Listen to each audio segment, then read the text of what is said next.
Hi, I'm Jack, KK6USY. Welcome to Ham Radio Ventures. Today we're going to take a look at a tiny tuner made by Antuner. It's the AT-100M Pro. Now, I'd like to have a big shout out to my friends over at Banggood. They did send this to me to do a review for you guys, but they didn't ask me to review the video or tell me what to say. And Banggood is just basically a distributor. They don't make these. Let's hook this thing up to my my doublet and see if it can tune some bands. All right, let's see what's in the box. This is the AT-100M Pro. This is a replacement for the AT-100M, or it's the newest version. I don't know. They may still make the other one. I'm not sure. So in the box, you get the instructions, like the little quick start menu. Has a bunch of stuff here. You guys can pause it if you want to read it. All right, we're going to go through some of these later. In the box, we've got the charge cord, and I did already charge this, guys. All right, one other thing, those little screws on the front of this, in the back of it, came with a little Allen wrench. Be super careful, and you might actually want to get a better Allen wrench.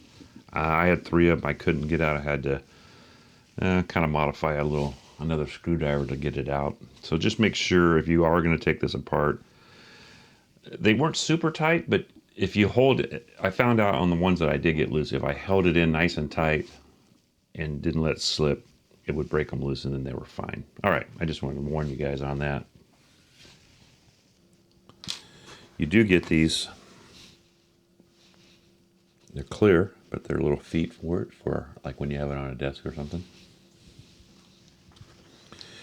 Then we have this, the tuner. All right, this is the tuner. Let me go ahead and pull this off. We will get rid of that for now, or forever. Okay, so this is the auto tuner. It does. This one also does manual. I believe the original model did not do manual, but this one will. On the front, we have the on-off switch. We have the tune button and an OLED screen. Pretty small screen, but I mean, you can read it. Not super important to have to read it all the time, but if we turn it on, it fires up. It shows which version it is, and then it goes to the screen. Now we can go through this, and by just touching this, we go through the different screens.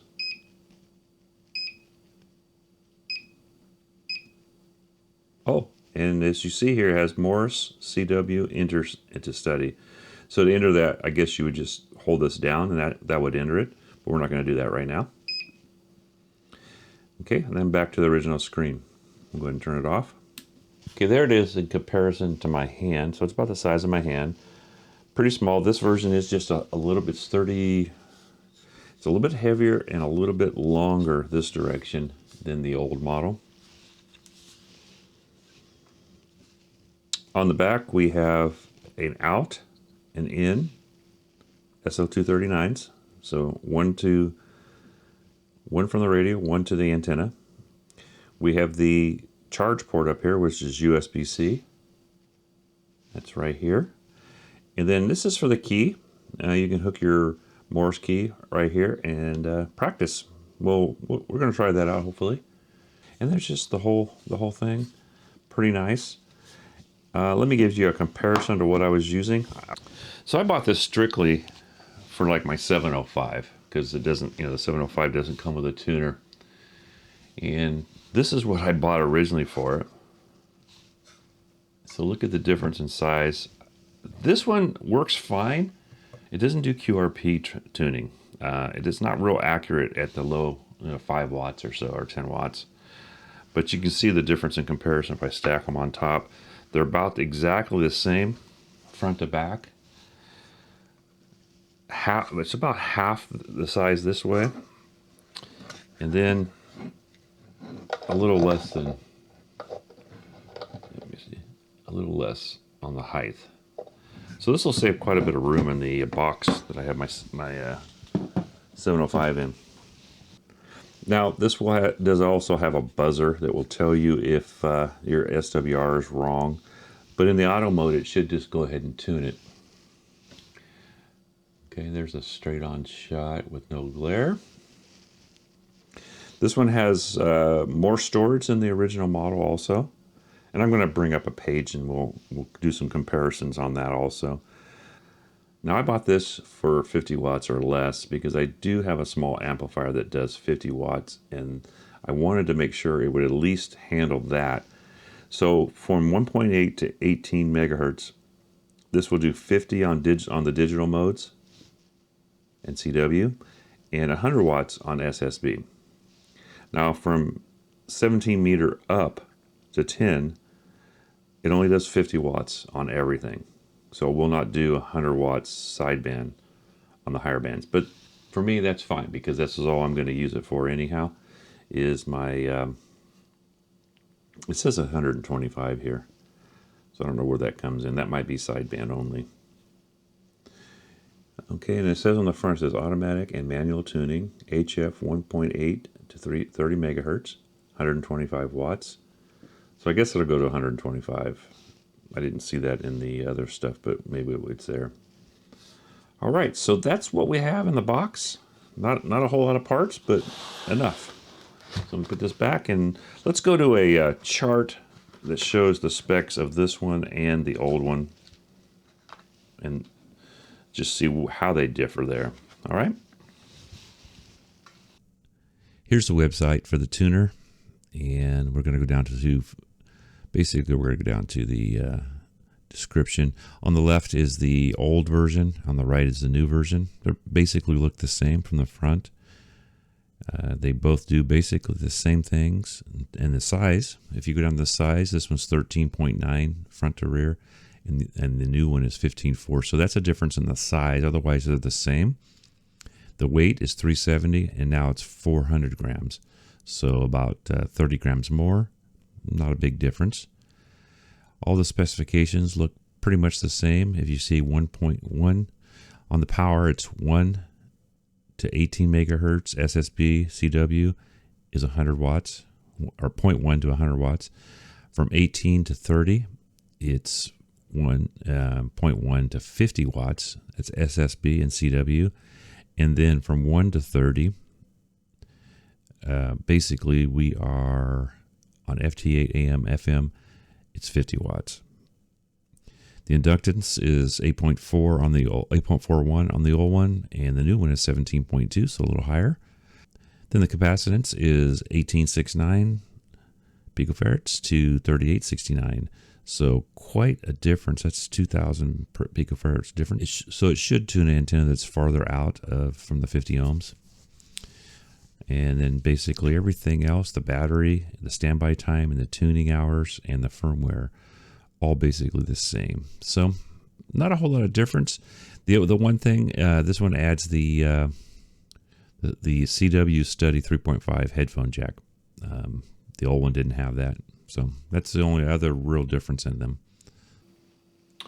All right, let me show you how to get into the menu mode. So what you want to do is you want to hold this down, turn it on.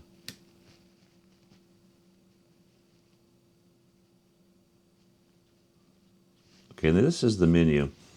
Now, it comes set up for 100 watts, but you need to set this to the 10 watt version for QRP. So let me show you how to do that. All right, so what you want to do is just quickly tap this, and you watch this. You see the little arrow next to beep on?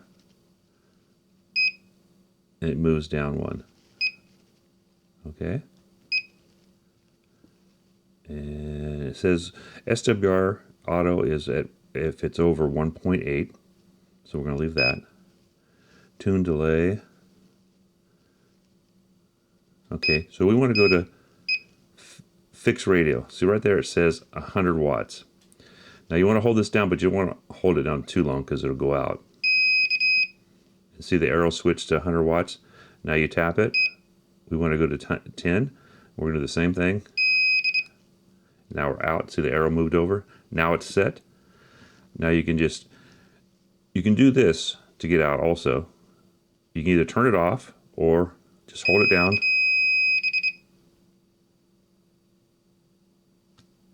and it will exit. You have to let go. So now it's back. So now it's set at 10 watts. Now the other setting, let's just see if we can get in there by just holding it down also. So you can do it that way. You don't have to do it while it's off and then turning it on. So that's how you work the menu. And there's a bunch of different settings you guys can do in there. All right, what kind of video would this been if we didn't open it up and take a look inside?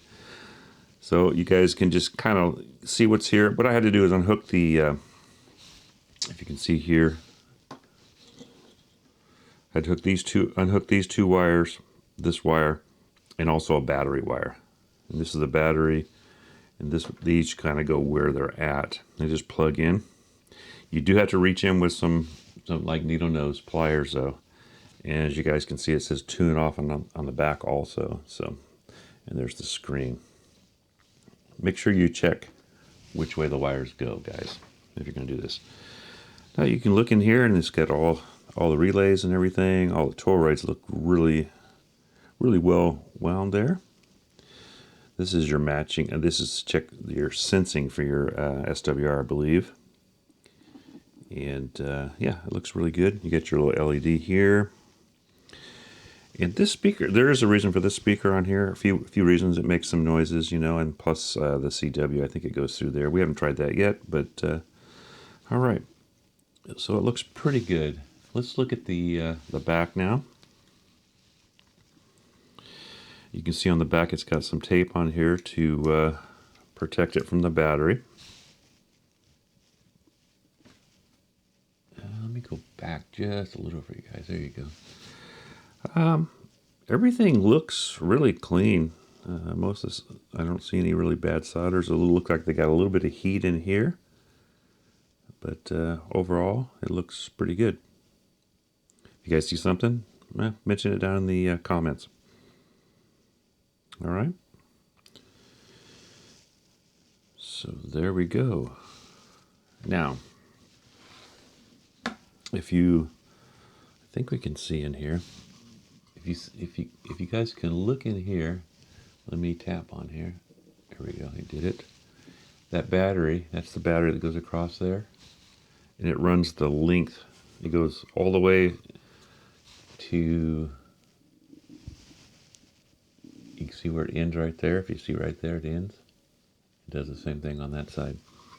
So pretty good sized battery, really thin, and it kind of needs to be. It's for everything to fit. All right. Well, hopefully that's helpful to you guys. So let's actually put this thing on a radio and test it. Hopefully it still works after I put it back, guys. So there it is, and I'll put it back together. All right, I have this hooked to my doublet. My doublets are fairly hard. It's got it's 110 feet, so it's cut for like 80 and higher. So it won't, I know it won't do 160 because my manual tuner won't do that either. It's not long enough for that. It's about half the length it needs, roughly. All right, let's just start on the 80 meter band. And I'm going to switch this to AM.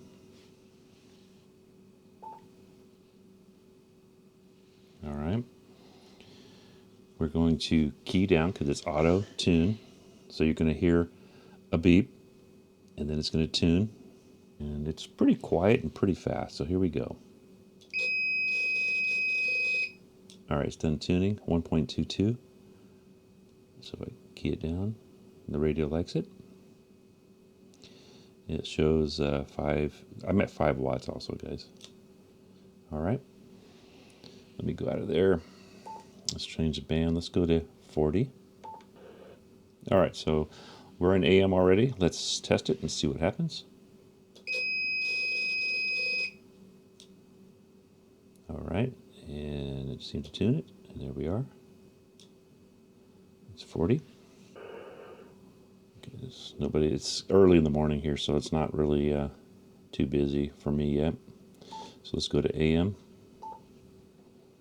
So we're on AM. Let's see what happens. And it tuned that up fine. 1.3 to 1. Let's just go up a little bit. I don't think it's going to tune here for some reason. Now my manual tuner will tune here, no problem. Okay, we're on AM. Let's try it. And it says fail. So it won't tune there. Let's just try the other end of the band. So let's go to 6.0. Let's go there and try it. Okay, it did tune there. 275, this is the bottom. Let's just go up a little. Let's try it. Oops, let's go to AM. It'll also do it on your voice, but it's just easier to do it this way. 1.1. And 12 meter. Let's looks like I'm already on AM. Let's just try it. 1.6. All right. So now we're in 10 meter. Let's we're kind of at the bottom here. Let me put an AM. There we go.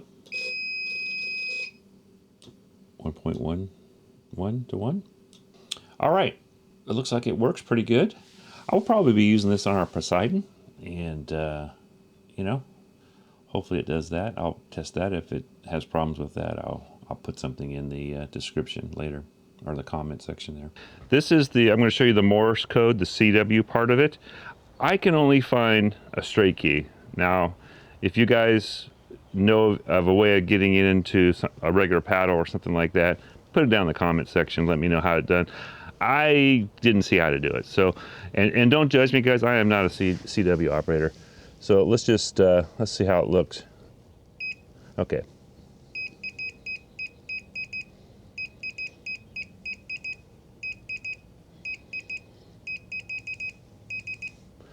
All right, that's what I can remember.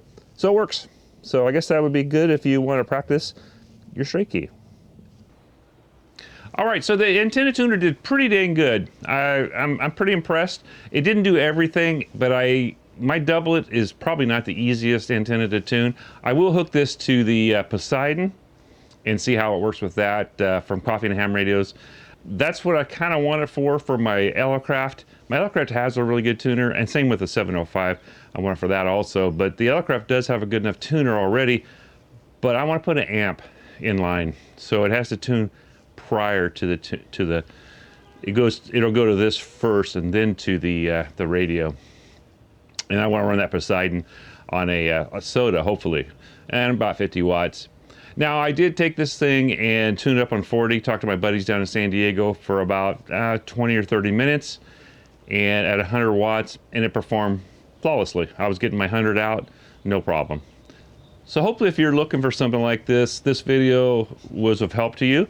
And if it is, please hit that like. And if you're new here, think about subscribing if you like content like this and antenna building. I do all kinds of stuff. Check out my channel.